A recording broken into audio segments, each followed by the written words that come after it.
Mama, ce este Barbie?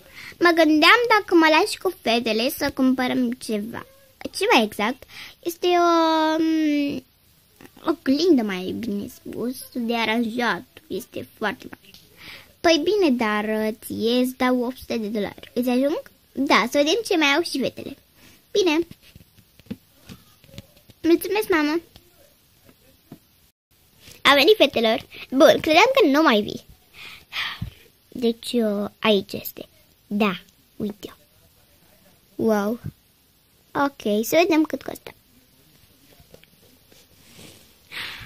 Mă scuzați, cât costă acea oglindă de acolo? Păpușică, costă $10.000. Oh, să vedem cât mai avem.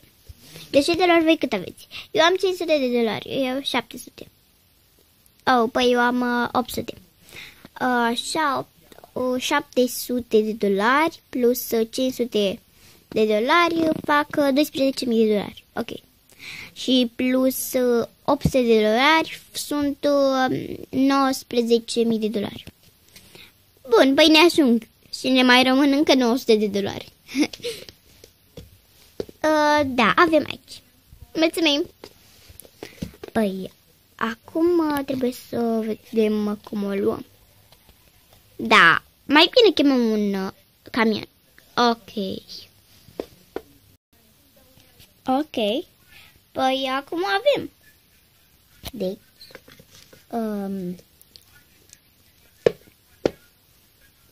și cine păstrează? Ce ziceți de piatră, hârtie, farfecă? Ok. Piatră, hârtie, farfecă. Ei, eu am ales piatră și tu farfecă. Am bătut. Acum în două. Piatră, hârtie, farfecă. Am ales hârtie.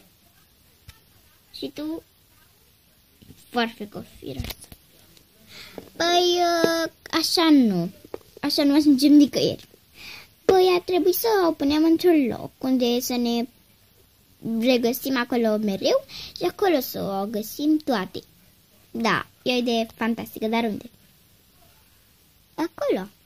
Da, acolo. Bun. Gata! E minunat. Deci, acum am terminat. Eu trebuie să plec acasă, fetelor. Ok, și noi vom pleca, dar trebuie să așteptăm autobuzul. Oh, ok. Eu o sunt mama să vină să mă ia. Bun. Alo, mamă, vii te rog să mă iei? Da, sunt chiar aici, în fața magazinului. Ok, vin imediat. A fost o zi foarte tare. Bine,